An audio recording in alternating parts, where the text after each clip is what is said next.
lahat ng papuri ay para sa Allah lamang, ang Panginoon ng mga daigdig. Ang pagpapala at kapayapaan ng Allah ay sumakay Propeta Muhammad sallallahu alaihi wasallam sa kanyang mga pamilya, sa kanyang mga kasamahan, at sa lahat ng mga sumusunod sa landas ng Allah hanggang sa araw ng paghukom. Nandito na naman po ang ating segment na talakayan dito sa AG. Ang inyong abang lingkod na si Omar Gabuya. Assalamualaikum warahmatullahi wabarakatuh. At ito naman po ang inyong kapatid sa pananampalatayang Islam, Isa Ilustrasyon. Siya nga pala, kapatid na Omar, ay dapat siguro mas una nating ipaalam sa ating mga viewer ang nangyari dun sa 3 episode na mga nauna na nasa YouTube ano? At maaari mo bang ipaliwanag sa kanila kung anong pangyayari dito? Ay ipagpaungahin natin sa ating mga viewer dyan, lalo na sa YouTube. Kasi unang-una gusto nilang mapanood itong ating channel. Nagkaroon lang po tayo ng technical problem o doon sa ating copyright doon sa Alpha Music. Oo. Pero I hope na nasa abroad yan eh. Pero I hope na maintindihan nila itong ating programa. Baka mamaya ibigay nila ito ng libre sa atin. Sana nga, inshallah. Oo. Inshallah, matulungan nila tayo na kakapiraso lang naman yung ating hinihingi sa kanila. At upang sa ikagaganda ng ating programa, sana naman ay bigyan tayo ng konting pagkakataon na i-share nila sa atin. Oo. Okay, balik na tayo dun sa mga pangyayari nung nakaraang episode, Brother Omar, ano? At doon sa mga nakapanood at hindi pa po nakapanood ng talakayan nung episode 3, at min pong kinapanayam ang ating kapatid na Ibrahim Gibara na dating pastor ng Born Again, at nagbigay po siya ng ilang mga panayam at alhamdulillah ang kanyang pamumuhay ngayon bilang isang Muslim ay isa na masasabi natin na Masasabing inspirasyon. ito naman, brad, inshallah, ang kapanayamin naman natin sa susunod na sa araw na ito ay isa naman ito, brad, na hindi naman sabihin natin na ito ay aktibo sa mga reliyon ng mga nung panahon niya nung siya pa isang Kristiyano. Ito, brad, nakikita ko ito palagi sa EDSA at saka sa doon sa Plaza Miranda, bro. May placard. Oo, may placard ito, brad. Oo, ito yung makibaka, ibagsak. Ito yung panahon nito, brad.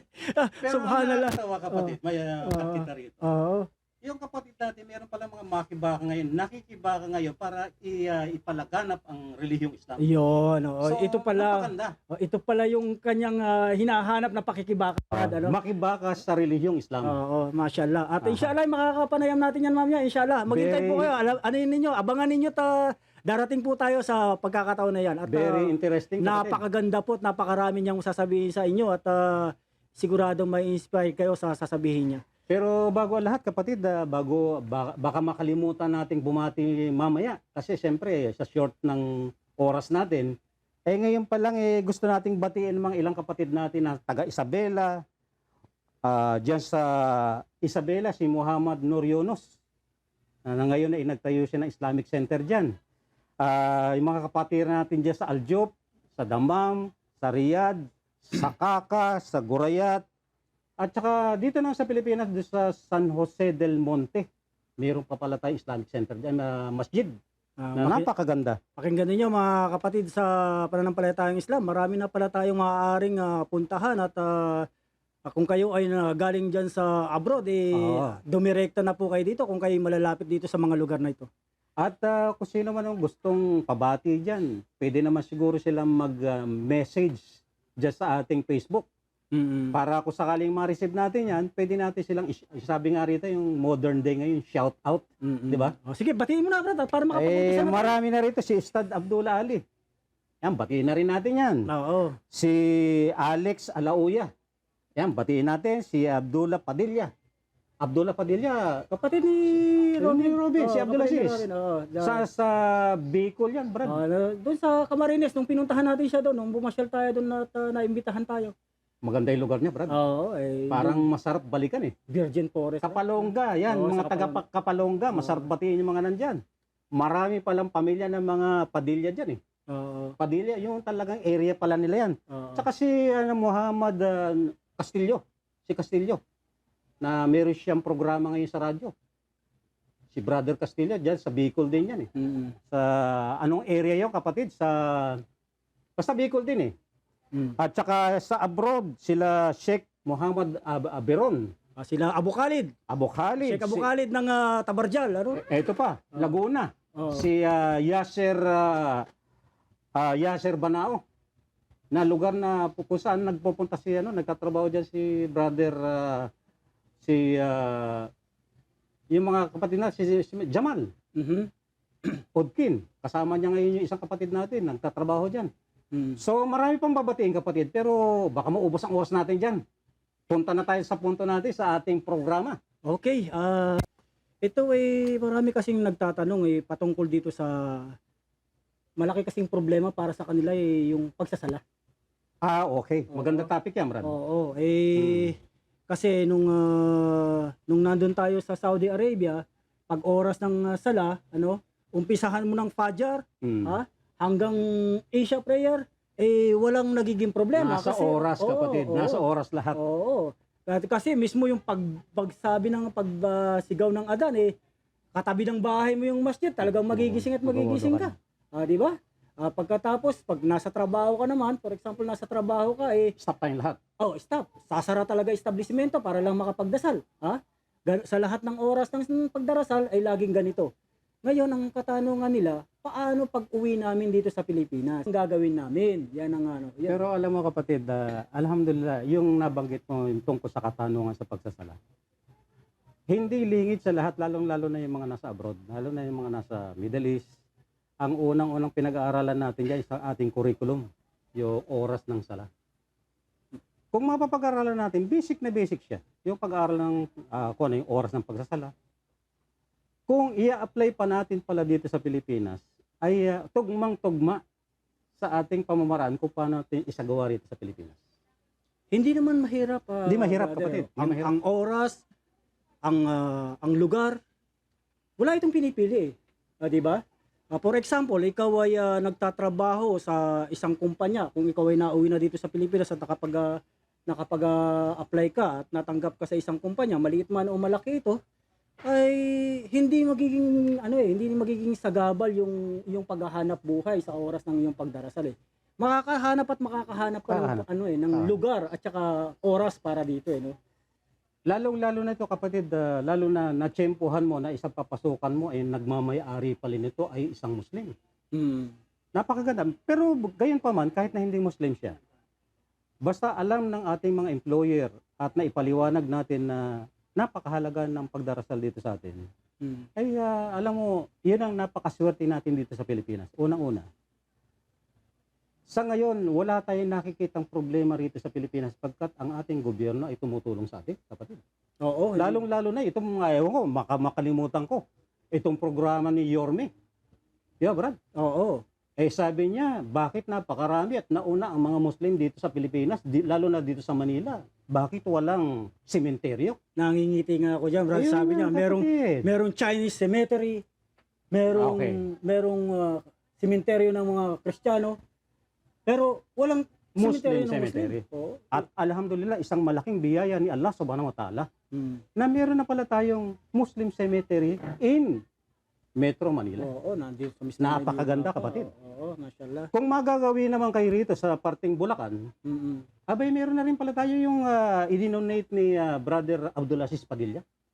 Ano nga pala pangalan nun? Liwanag ng Kapayapaan dito sa Cemetery sa parting Bulacan, kapatid. Norsagaray.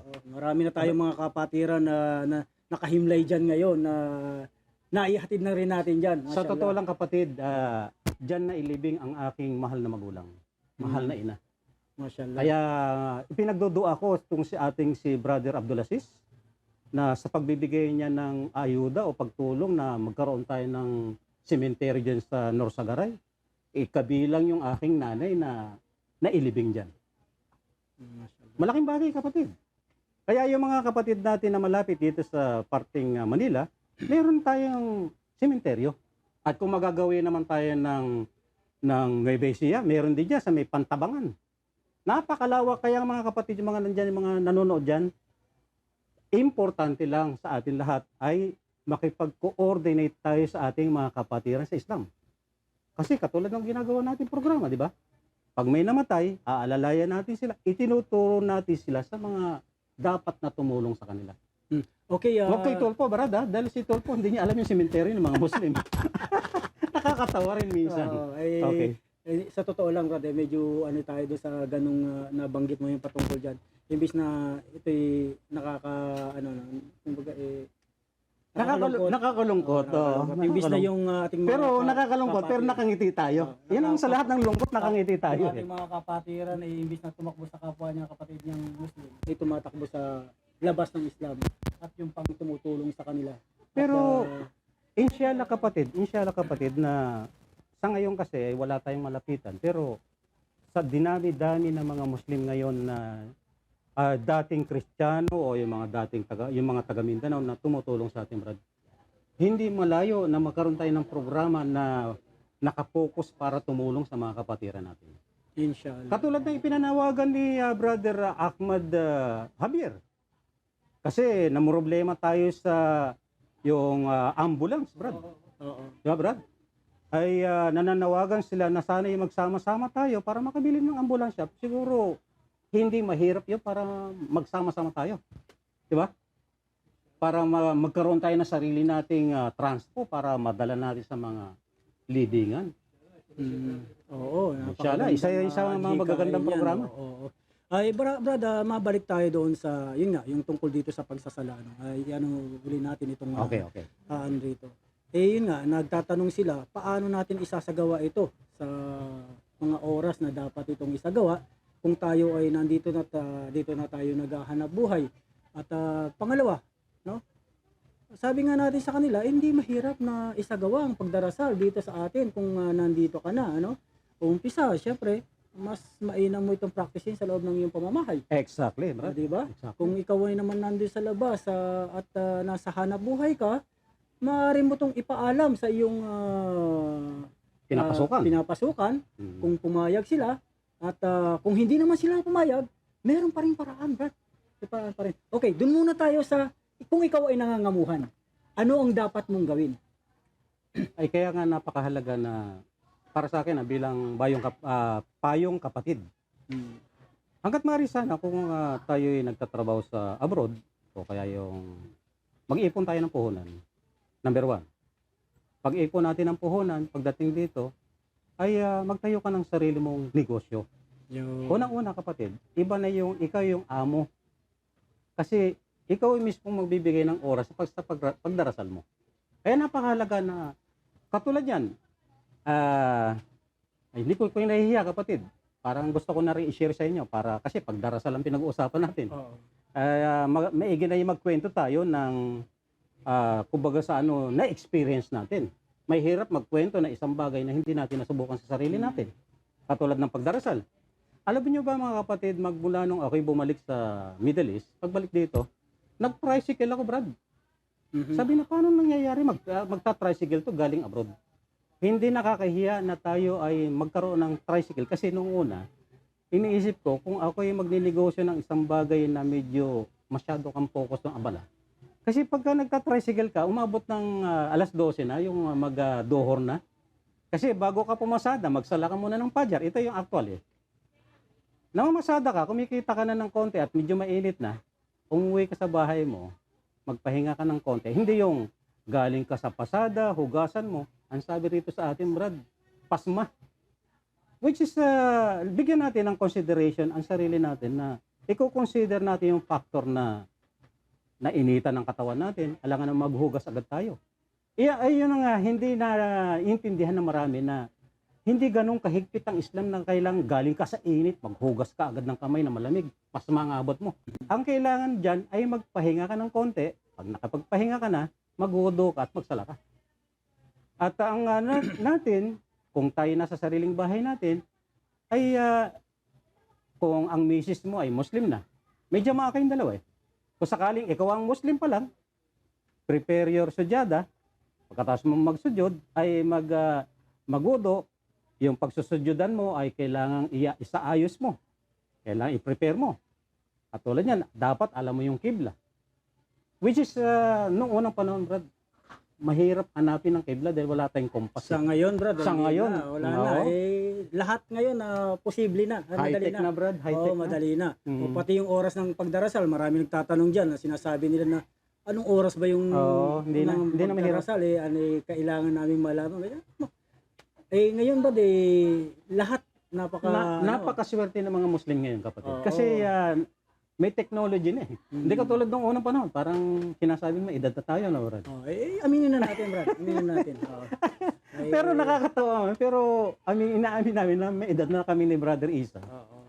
Pero sa totoo lang sa ngayon, wala nang excuse para sabihin mo sa sarili mo na hindi mo na alam yung oras ng pagdarasal. Tama. Kaya lang, ang technique, pagka yung oras na ng dasal, medyo pahinga ka, execute mo. Kasi naranasan ko ng kapatid eh. Minsan, natulog ako, lagpas na yung oras. Yung, alam ba, asor. Abay, nagising ako tapos na yung oras ng asor. Hindi pala sagabal yung pagtulog ko kasi unang-una mong gagawin pala. Yung katulad ng ginagawa, yung tinuro sa atin sa Middle East, sa Saudi. Pag nagising ka, ang unang-una mong gagawin ay magwudu ka at magsala ka. Di ba? Makakaligtas pa ba sa atin sa araw-araw yung 5 beses na pagdarasal?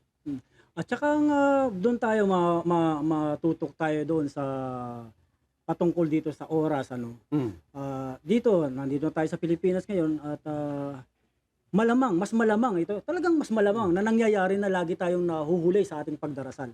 Kasi unang-una kung ikaw ay nagtatrabaho sa malayong lugar, ito nga lang yung galing ka ng Novaliches, Travel. pupunta ka ng Blumentritt or pupunta ka ng Cubao, inaabot ka ng 4 hanggang 5 oras na pagbibiyahe. Totoo yan, sa sobrang traffic, So ngayon yung oras ng yung pagdarasal ay wala na talaga sa oras. Di ba? Maaring ang pajar mo sa bahay mo, pagpasok mo sa trabaho. Okay? Ngayon kahit hindi ka pumasok, mamasyal ka lang, may pupuntahan kang isang lugar. Sigurado 'yon, Brad. Late na. Nasa 80% na yung pagdarasal ay magkakaroon ng problema. Malilate talaga. Maliban na lamang kung may makita kang masjid doon sa pupuntahan mo. For example, napunta ka ng mall at nandun yung masjid at makikita mo yung marapit ng oras, maaaring dumikit ka o pumunta ka doon sa pinakamalapit na masjid bago ka abutan ng oras. Pero paano kung ikaw ay nakasakay sa mga pampublikong sasakyan at inabutan ka na doon ng oras? At inaabot ka na doon nandun na yung asar mo, nandun na yung maghrib mo, isya, pumasok pa rin yung isya, wala pa rin. Pag uwi mo ng bahay, tapos na yung 3 sala. Ano ang iyong gagawin pagkatapos? So ito, Brad, ang mga tanong, karamihan sa mga tanong ng ating mga kapatid sa Islam na nandun sa abroad, at saka yung mga nandito na sila ngayon, at nagpa-practice sila dito. Pero karamihan sa kanila, nalilito tungkol sa bagay na ito. Maaari ba nating i-share sa kanila, Brad, kung ano ang ating mga ginagawa patungkol dito? Kaya ako natatawa, kapatid, dahil dala ng pag-aaral natin kung paano yung oras ng pagdarasal, Brad. Iba yung itinuturo natin sa lugar na bansang Islamiko. Oo. Iba naman yung lugar dito sa Pilipinas. Kaya napakaswerte nating mapanood tayo ng mga viewers natin. Alam niyo ba, mga kapatid, hindi naman madalas na may i-combine mo ang 3 sala, Brad. Hindi naman madalas na laging ganong sobrang traffic. Iyon case-to-case basis. Kasi katulad yan, itinuro sa atin sa pag-aaral natin ng Islam. Ang duhor at ang asor, sa pagitan na hindi pa umaabot ang asor natin, pwede ka pang magsala ng duhor. At pag nagduhor naman, basic na maraming viewer natin nakakaalam. Duhor natin, bago dumating ang Maghrib, pasok pa siya. Kaya lang, minsan, nakakalungkot, may mga nag-a-advise sa atin na basta sabi nila, oras is oras. Na kailangan, ito yung tanong ko noon nung ako nasa Jeddah.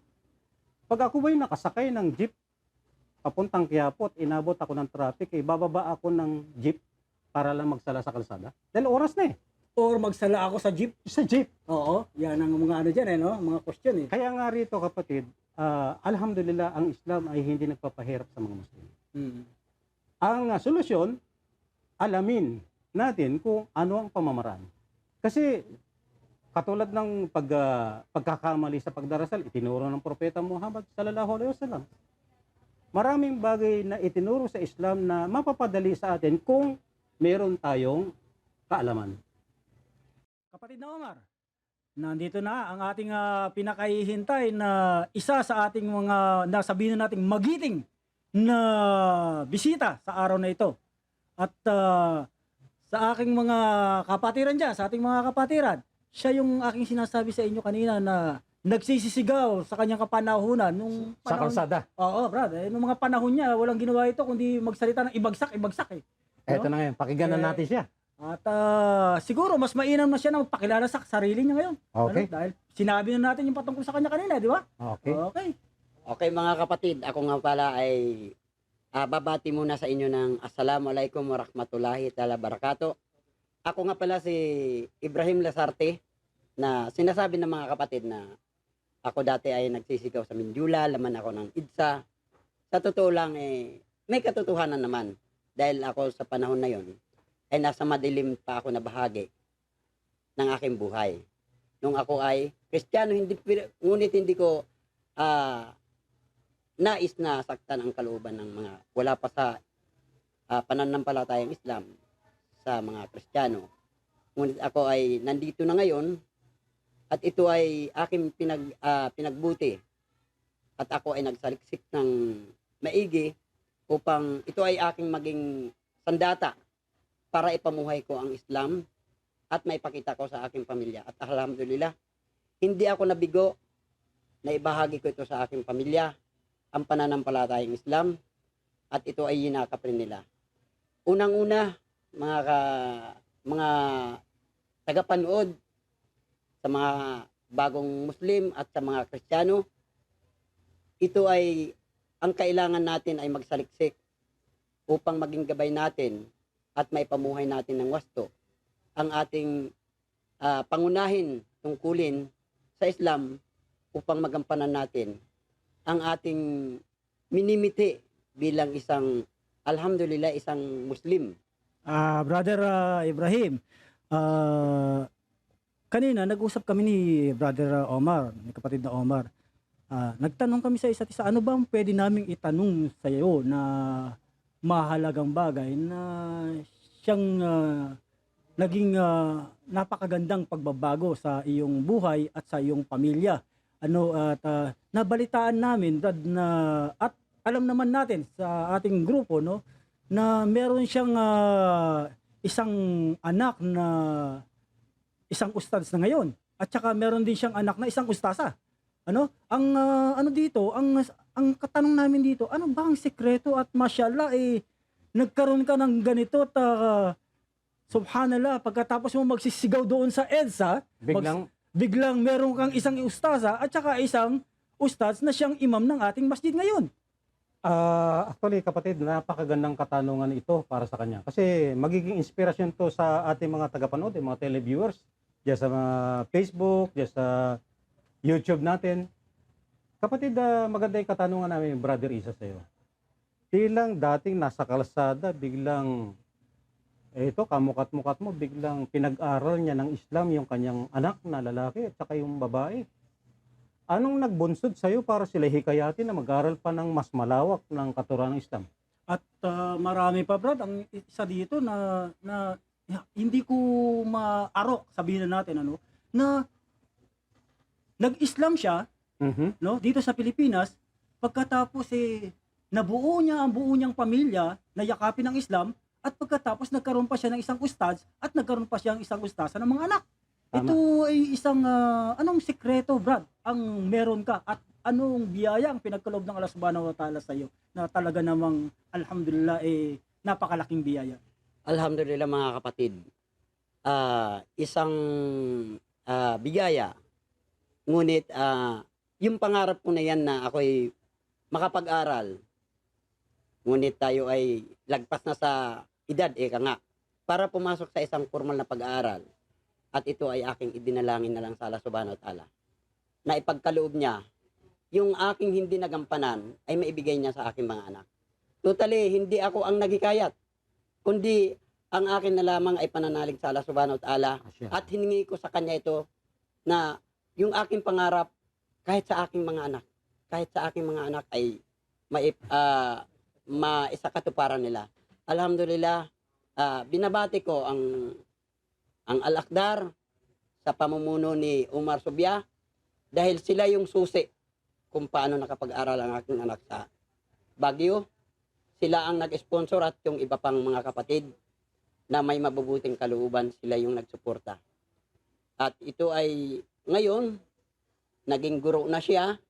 At the same time, mga kapatid, ito ay siya yung residence imam sa ating masjid ngayon, sa kasalukuyan. Masyaallah, masyaallah. At yung aking anak na babae, hindi ko rin ito Akalain. itinulak o inutusan na mag-aral, Mhm. ngunit sila ay masigasig na tuklasin at pumalaot sa kaalaman ng Islam at siya ay nag-aral naman sa Tarbiya. Alhamdulillah, 4 na taon ang kanyang pag-aaral at siya ay nakapagtapos na rin. Alhamdulillah, ito ay isang biyaya sa akin. At siguro sa darating pang mga panahon, sana ay bigyan pa tayo ng pagkakataon. Ang aking bunso ay nangangarap rin. At pinangangarap ko rin to na makaabot rin siya ng pag-aaral. Alhamdulillah. Baka yung bunso mo ay may gusto kang pasalamatan kung sino yung tumutulong sa kanya. Ang alam ko ay tumulong din si Engineer Omar Banag yata, di ba? Inshallah, yung aking babae ay yung pamilya nila. Ayaw man natin ito ngunit ito ay katotohanan na sila yung tumulong sa aking anak na babae. Ngayon, itong aking lalaki, alhamdulillah, inshallah ay matulungan pa rin. Pero pangarap ko pa rin to na siya ay makapag-aral. Kung saan nagtapos yung kanyang kapatid, yung kasalukuyang imam natin ngayon, sa Al-Ma'arif sa Baguio. Inshallah, ito ay malaking biyaya. Ngunit ako rin ay nag-aral rin, nagsaliksik rin ako sa mga madrasa.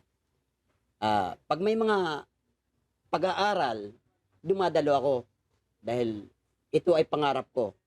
Para makapagbahagi rin ako sa mga Christian, mga kapitbahay, mga kaibigan na nagtatanong, mayroon tayong maisagot kahit papano sa munting kaalaman natin. Inshallah. Ito ay ginamit ko para maipalaganap ang Islam. Abot ng aking makakaya. Yung katanungan mo kanina, Brother Omar, pwede na nating itanong sa kanya para meron pa tayong oras para maibigay niya yung ano. Pero I'm sure mga kapatid, si kapatid na Ibrahim, siguro ang dahilan bakit nakapag-aral o pinagpatuloy ang pag-aaral ng kanyang mga anak nang dahil sa impluwensya na rin o kaya nakikitang practice ng tatay. Ayun na nga, brada. Ayun nga, sa ating mga manonood, sa ating mga kapatiran dyan na mga nandiyan pa sa abroad, for example, yung mga nasa abroad natin mga kapatiran dyan, ay ito, may tip kami sa inyo, Tip yan. Sabi nga natin, ang Islam ay unang dapat praktisin doon sa loob ng ating pamamahay, sa ating pamilya. Bago natin ito ilabas, bago natin ito ipamahagi sa hindi pa mga Muslim, dapat unahin natin ang ating pamilya. So, ito yung ginawa ng ating kapatid na si Brother Ibrahim Lazarte na una niya itong pinraktis sa kanyang pamilya at sumunod ang kanyang asawa at ang mga anak at hindi lang yon. Pagkatapos ng pagsunod ay nagsipag-aral pa sila at sila ngayon ay mga nagtuturo na isang napakalaking biyaya ng Allah Subhanahu wa Ta'ala sa kanyang pamilya na masasabi natin na iilan pa lamang sa ating mga kapatiran ang pinagkakalooban ng ganitong biyaya. Alhamdulillah. I'm sure kapatid, pag sinabing pinag-aralan nila ang Islam, kung may nakita silang mali rito, malamang hindi nila itutuloy ang pag-aaral. Tama. At may nakita silang maganda kaya itinuloy pa nila ang pag-aaral. Kapatid, gusto kong tanungin natin si Brother Ibrahim. Ano ngayon ang kalamangan o sa salitang English yung advantage ng isang magulang na meron kang anak na nakapag-aral ng Islam? Ano bang naging kalamangan? Kasi katulad natin kapatid, wala pa tayong anak na babae na nakapag-aral, ustadya na siya ngayon. At isang lalaki na nakapag-aral naman sa Baguio sa Al-Ma'arif. Anong naging kalamangan kapatid?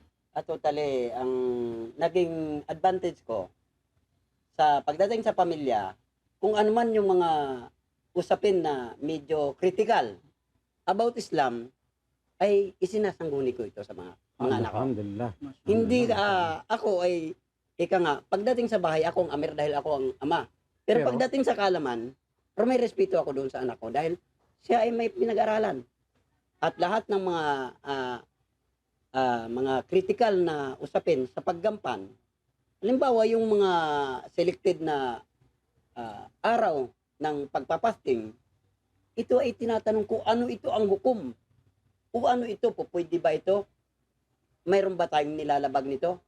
Lahat, pati pagkain, hanggang sa pag-aayos ng sarili, hanggang sa pagdadamit. Totally, noon mga kapatid, may kwento ko sa inyo. Isang araw, paggising ko, ako ay naka-short. Labas yung aking tuhod. Totally, ang layunin ko, diligan ko yung aking halaman, sarap. Dumukwang lang ako dito sa pintuan namin. Dumukwang lang ako. Nakahubad ako eh. Pero sa pintuan lang, brad, hindi ako lumabas. Diniligan ko. Nagising na pala itong anak kong ustad. Nasa likod ko. Pinuna niya ako. Ang sabi niya, Ama, nakikita yung aura mo. Nakaubad siya. Sabi ko, anak, nandito naman ako sa pintuan. Hindi ako lumabas totally. Sabi niya, yung dumadaan ay nakikita ka. Sabi, ito isang bagay na napulot ko sa kanya na hindi basta pagdating sa aura, hindi basta-bastang nilalaro lamang, ngunit ito ay sineseryoso. Kasi isa itong pwedeng paglabag, maliit man na kasalanan, ngunit pag ito ay naipon, ay malaki ito, mga kaibigan. Ang isa pa dito, na kung bakit, kanina tinanong nyo sa akin, bakit, ano yung impluensya ko dito sa aking mga anak, sa aking pamilya, totally hindi. Practice lang. Bagaman bago ako noon, pero sineryoso ko ito. Tama yung sinabi nung ating unang kapatid dito na si Ibrahim Orlando, na pagdating sa pananampalataya o sa spiritual na usapin, hindi ito binibiro, siniseryoso ito. Ganon rin ako. Siniseryoso ko ito.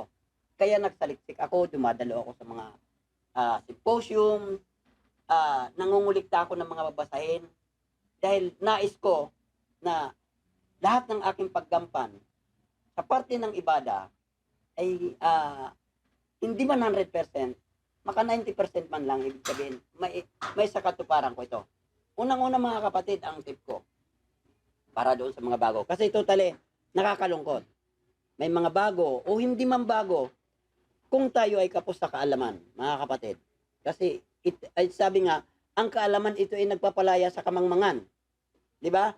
At ang kaalaman ito ay magtutulak sa iyo sa seryosong pananampalataya. Yung tahara, yung kalinisan. Di ba? Maraming nagsasabing ustad na ang kalinisan ay kalahati daw ng pananampalataya. Pwedeng totoo yun. Bakit? Totoo. Bakit? Kasi kung tayo ay gagampan ng ating ibada, kung wala tayo sa kadalisayan, wala tayo sa kalinisan, hindi tatanggapin ang ating pag-ibada ng Allah subhanahu wa ta'ala. So, ibig sabihin, kalahati ng pananampalataya natin ay kalinisan. So, seryoso yan. Hindi ko na iisa-isahin kung paano paglilinis kasi pare-pareho naman tayo. Ang akin lang ay dumalo tayo sa mga paalala, dumalo tayo sa mga pag-aaral, mangulikta tayo ng babasahin. Yung tahara at sala, number 1 yan.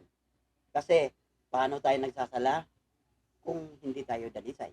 Okay, Maganda yung tinura ng kapatid. Mashallah, oh. Masyaallah, maganda. At Brad, may nagre-raise dito na kanina pa senyas ng senyas sa akin patungkol sa kung maaari ko raw itanong sa iyo. Ito medyo may kasilanan na katanungan at Maselan, brother, maselan. panayang senyas Panayang senyas ng ganun Panayang senyas ng ganun. So, maaari ko bang itanong sa iyo, Brad, alam naman natin at bantad ang lahat dito na sinasabi na ikaw ay merong isang ustaz na anak at meron ka isang ustaz sa panahon ngayon, alhamdulillah. Maaari mo ba kaming bigyan ng idea? Kasi gusto nilang tanong sila nagpapatanong nito, hindi ako no? Na yung patungkol daw sa duaya, Brad. Ngayon na ikaw ay haba-habang usapin niya. Oh, hindi, pahapyaw lang, brad, ano. Mm. Ikaw ay isa ng ganap ng Maselan. okay. Ikat kaya natin doon, Brad. Hindi, pero may iba tayong topic kasi alam mo yung nasa Saudi Arabia tayo, kapatid. Kaya ako natatawa. Oo. Kaya ako natatawa yung usapin na yan. Abay, gising lahat ang audience. Kasi unang-una, hindi kaya ng isang lecture yan. Kaya nga may iba tayo, Brad. Ito ay patungkol nga sa Ang inano ko lang, Brad, yung bilang ama, Oo. nakita mo na yung anak mo yung nakapag-aral ng Islam. Sa yung kalooban, ano ba ang naging kasiyahan sa'yo? Na alhamdulillah, sabi nga nila, magkaroon ka ng anak na sumasamba kay Allah subhanahu wa ta'ala, ay daig mo pa nagkaroon ng malaking kayamanan kasi sila ay nagduduwa sa'yo, Oo. kahit na ikaw ay namayapa na. Ano yung pakiramdam mo doon, kapatid? Ito ay umaapaw ang aking kaligayahan sa tuwing makikita ko ang aking mga anak na ginagampanan nila ang kanilang tungkulin sa Allah subhanahu wa ta'ala pagdating sa Islam. Alhamdulillah. Ito ay biyaya para sa akin. At biniyayaan ako ng anak na masasabi natin na ito ay pinangarap niyang mag-aral at naipagkaloob naman. Alhamdulillah. Okay, So- ibalik natin yung katanungan kanina, Brad. Meron pa tayong natitirang 4 na minuto, no? Baka pipilitin mo na naman sa Oo, duwaya, Brad. wala, ayaw nila. Huwag mo na ilikod sa duwaya, Brad. Oo, baka magtampo yung mga nagtatanong eh. Ang katanungan dito, Brad, ito. Ituloy ko na. Okay. Sige, tuloy mo na, Brad. Patungkol sa usaping duaya, Brad. Ano ang masasabi mo Brad, patungkol pasensya dito? ka na. Iniliko ko. Dinidiretso na naman sa kaliwa na naman. Alam mo, Sige, Brad, Brad. wala akong masasabi dyan eh. Ay, ang tanong kasi dito, okay, direktahin na natin to, brother, ano? Kasi ngayon, Brad, ang tanong kasi nila, meron ka pa raw ba na ibig sabihin na ano sa plano sa buhay mo na mag-asawa uli? Mga kapatid hindi naman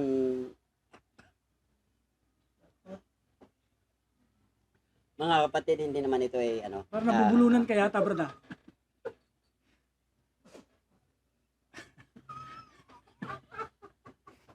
Mga kapatid, alam nyo minsan, akala ng iba sa atin dyan, pagka Patay ka. yung hindi masaya ang mga Muslim, nagkakabulol-bulol na kami. Dito mga kapatid, kasi yung usaping ganyan ay lubhang napakahalaga at napakaseryoso. Kaya nga sinasabi nga rin natin dito, na iyan ay kung talagang malalaman natin ang sunna ng Propeta Muhammad sallallahu alaihi wasallam, ay hindi natin to i-abuse. Kasi marami sa atin, mga Isang kapatid, seryosong usapin. usapin at saka kailangan pinag-aaralang maigi. Marami sa ating mga kapatid ang nadadapa sa issue na to. Na hanggat maaari sana ito'y bigyan natin ng masidhing pag-aaral, masusing pag-aaral pagkat maapektuhan ang kabuuan ng ating mga kapatiran, lalong-lalo na ang ating pamilya. Lalo na ating mga pamilya. Kaya ako sinasabi to dahil practical lang tayo mga kapatid.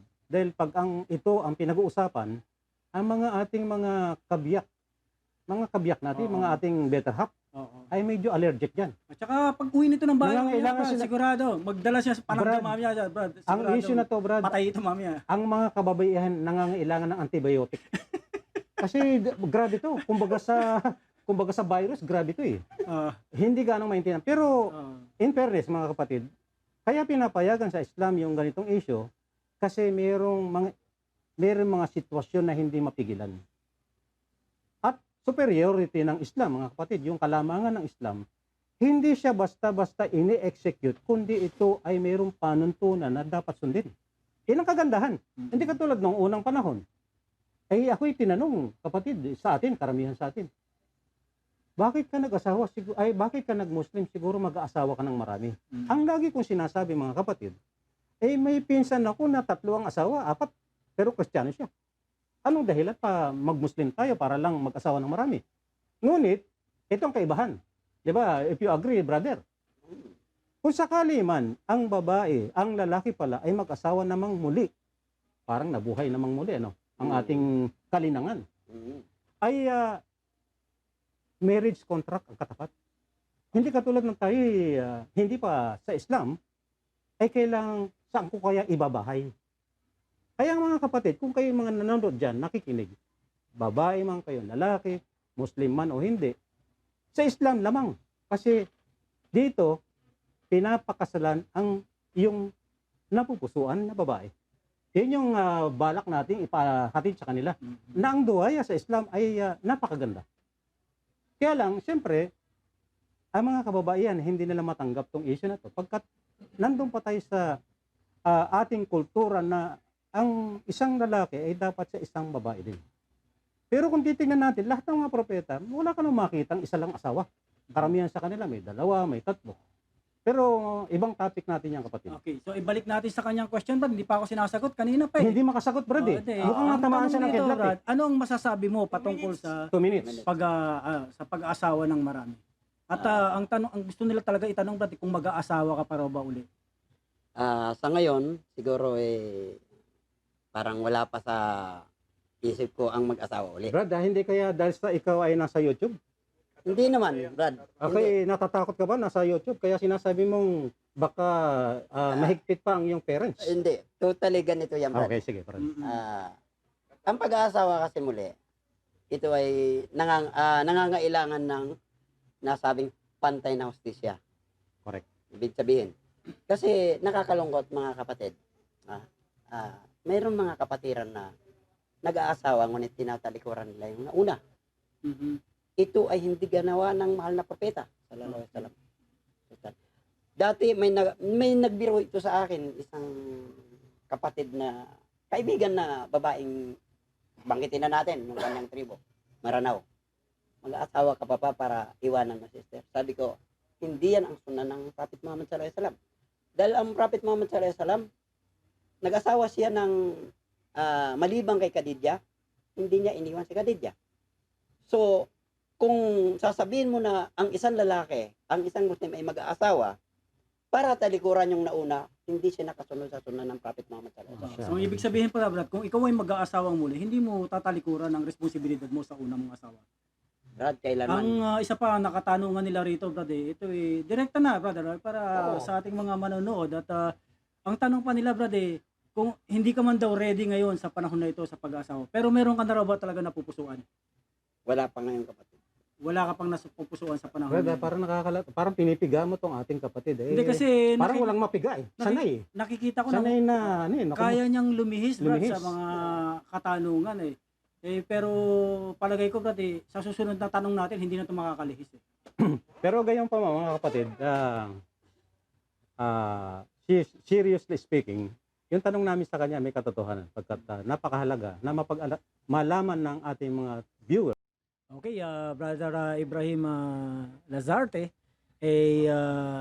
siguro mas mainam na ibigay mo pa ang ilang panayam at pagkatapos bigyan ng konting advice ang ating mga manonood, ang ating mga kapatiran dyan, at kung ano ang dapat nilang gawin upang maging maaaring pagdating ng panahon ay maging kagaya mo rin sila na mayroong mga anak na ustad at saka ustasa, inshallah. Correct. Mga kapatid, sa bahagi ko kasi, kailangan kong maghanap ng mapagtatanungan na masigit na nakakaalam tungkol sa Islam. At ito yung aking ginagampanan kung ano yung aking mga nakuha na kasagutan.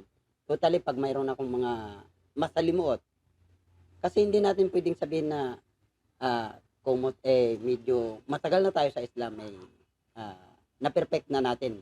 Hindi naman tayo perfecto. Totally, mga 80%, alhamdulillah, na nagagampanan natin. Unang-una, yung seryoso sa pagsasala, binabantayan totally ang oras. Ako yung tagapagising sa aking mga anak na natutulog pagdating ng oras. Lalo yung pajar, napakahalaga. Ito naman yung aking mai-advise sa mga manunood, sa mga Muslim, yung mga bagong Muslim. Bakit inabot ko yung tagumpay na ito sa aking mga anak? Kasi yung makapagtapos yung aking dalawang anak ay malaking tagumpay bilang isang ama para sa akin.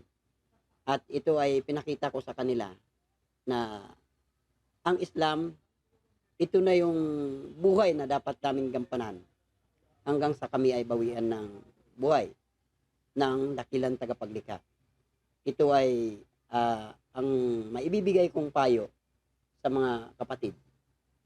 Unang-una, yung pangunahin na gawain o yung basic na gampanin ng isang Muslim para maisabuhay natin. Totally kasi ang basic na gampanin, ito yung pagsasabuhay natin. Unang-una yung pagsasala. Pangalawa, yung pag-aayuno. Pangatlo, yung iba pang gawain. At ngunit, bakit kailangan mahalaga ang pag-aaral? Kasi may mga hukom ito, kapatid. Hindi kumot tayo ay ginagampanan natin ito. Sinasabi na natin na ito ay tanggap na.